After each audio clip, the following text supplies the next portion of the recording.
Hello, hello, hello, and welcome to another edition of Drag Talk with me, Ariel Allure. We're going to go over RuPaul's Drag Race Global All-Stars. This is a new series on Paramount Plus. I know that I am coming in late. I am coming in at week 3, and I did that on purpose. I did that on purpose because I wanted to see how they were going to do eliminations. They did a split premiere. And then this episode that just passed, The Ball, was their first elimination episode. So I just wanted to get a feel for things because I have some thoughts, but I wanted to wait, like I said, until an elimination episode. Before we get into anything major, I just want to let you know that I have a press-on nail business that I am trying to launch and be lucrative in.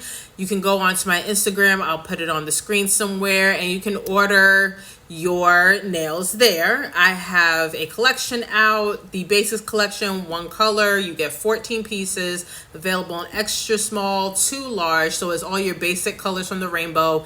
Go check it out on my Instagram. You can DM me for now to get orders in.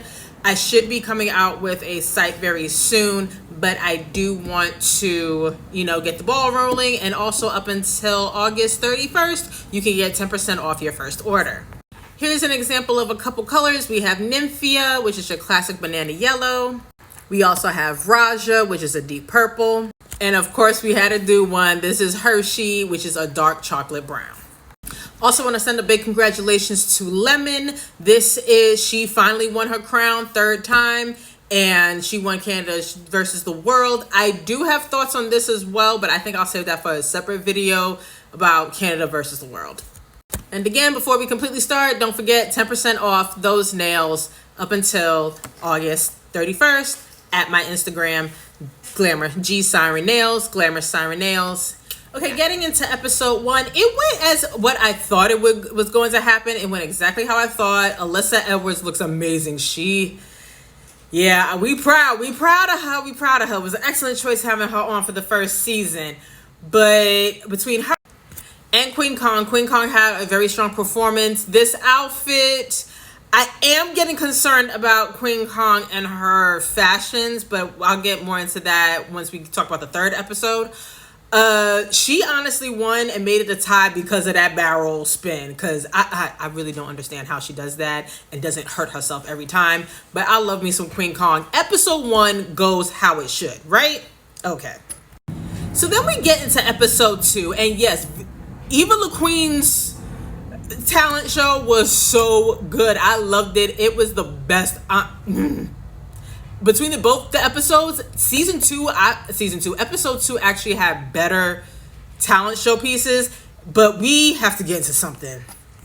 Justice for Mexico. Yep, I need to understand how Gala. I hope I'm pronouncing that right. I need to understand how she did not win. How were you not in the top 2? Like, everybody always singing and always doing that. No. Pole dancing has never won on this show. And I'm starting to think that, like, the judges, are they scared of heights or something? Because it does not make sense. She should have been in the top. Between the pole dancing and this outfit, and then plus the guest judge was a Mexican pop star artist, Donna. It was literally there. It was in perfect alignment. How did she not win? Like, that was her episode. So again, Justice for Mexico. On to episode 3. These two, Tessa and Alyssa, crack me up. Tessa, every time she try to comfort Alyssa is going to put her right in her place. But it is very shady. I don't know why you would do it in front of Ru, but I love how Alyssa is handling. That's how you do. Like, don't try to be part of her house and then come for her at the same time. Like, whatever. Also, Miss Ma'am, let us understand that your first 2 looks saved you. These first 2 looks is what kept you out of that bottom. Because that 3rd one, no. Nah. Congratulations to Pythia. I knew she was going to take it. After that first one and then the wig, but then the second one and then the 3rd comes out just as well as the other 2, and she also makes all her own things. I watched her season. Yeah, Pythia, I was very excited to see come back. I am slightly shocked that Alyssa was not in it, just a little bit, but also I think too they don't want to show favoritism because she didn't win the first episode. All these looks were very nice. They were creative. I love that the second look was kind of like the evolution of how Black Swan looked from her season. So it was a nice little bit of a callback / Easter egg for those that watched. She looked good and she's doing the damn thing. I'm really proud of her. I am concerned with Queen Kong's fashion because that third look is actually what she made. The first two she probably got made and or made herself, and it's just this is where it comes up. I saw another video where they were saying, how is Ru and them gonna judge all these other contestants on drag using an American standard? And I think that is gonna show, and that might be an issue because something tells me Miranda was not judged fairly and or correctly here. So here's my thing. Okay, yeah, the third look they made, what she made, okay, it's not that great. The first look was amazing. But this middle look with the face, they were talking about it and they said they didn't get it. They didn't really get villain. But something tells me, this is just my intuition. I'm not Brazilian. I have not done any research about this. This is just my intuition.